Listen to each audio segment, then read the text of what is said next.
Patuloy na isinasagawa ng Iglesia ni Cristo at nasasaksihan ng mga kapatid ang mga bagong gusaling sambahan na itinatayo para sa ikaluluwalhati ng Panginoong Diyos sa iba't ibang panig ng mundo. Sa bayan ng Santo Domingo, Albay, humigit kumulang 14 na kilometro mula sa lokal ng Legazpi City, ang pinakasentrong lokal ng distrito, matatagpuan ang bagong renovated na gusaling sambahan ng lokal ng Santa Misericordia, isa sa pinakamahalagang biyayang tinanggap ng mga kapatid sa distrito.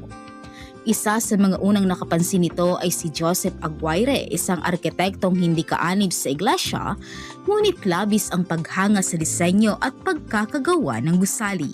Kasi araw-araw ko nadadaanan bilang arkitekto, napansin ko, nung nirenovate itong dating kapila, talagang maganda pakakagawa, matibay.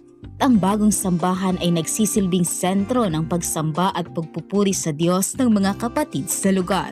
Para sa kanila, ang gusaling ito ay hindi lamang istruktura kundi sagisag ng paglingap at patuloy na paggabay ng Diyos sa iglesia. Isa na rito si kapatid na Perlita Baldo, pangulong mag-aawit ng lokal na mas nakadarama ngayon ng sigla sa pagtupad ng tungkulin.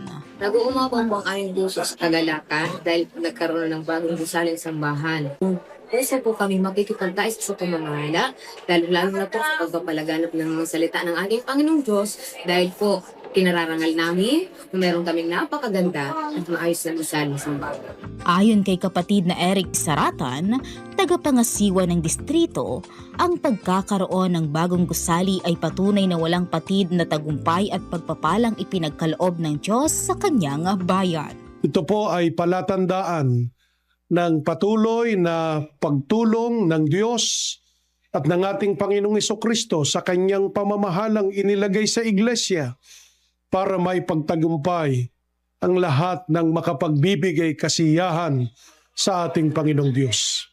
Sa kabila po ng laganap na kaguluhan at kahirapan na lalong lumalala at tumitindi, ang Iglesia ni Cristo kailanman ay hindi po pinabayaan ng ating Panginoong Diyos. Kasama rin sa nagpaabot ng taus-pusong pasasalamat ang destinado ng lokal ng Santa Misericordia, ang kapatid na Anthony Alcantara. Mula po sa aming mga may tungkulin hanggang sa mga kapatid sa aming lokal, kami po ay nagpapasalamat ng napakarami sa ating Panginoon Diyos at sa ating Panginoong Jesucristo sapagkat napagkalooban kami ng maganda, malaki, maayos na gusaling sambahan. Sa araw ng pagtitipon, dama ang kagalakan at pagkakaisa ng mga kapatid mula sa mga mag-aawit, may tungkulin at buong sambahayan ng mga kapatid na dumalo sa pagsamba. Ang gusaling ito ay hindi lamang bago sa paningin, kundi ito ay lalong nagsilbing inspirasyon sa kanila na mas maging masigasig sa paglilingkod, mas matatag sa pananampalataya at nagpapasalamat sa ating Panginoong Diyos.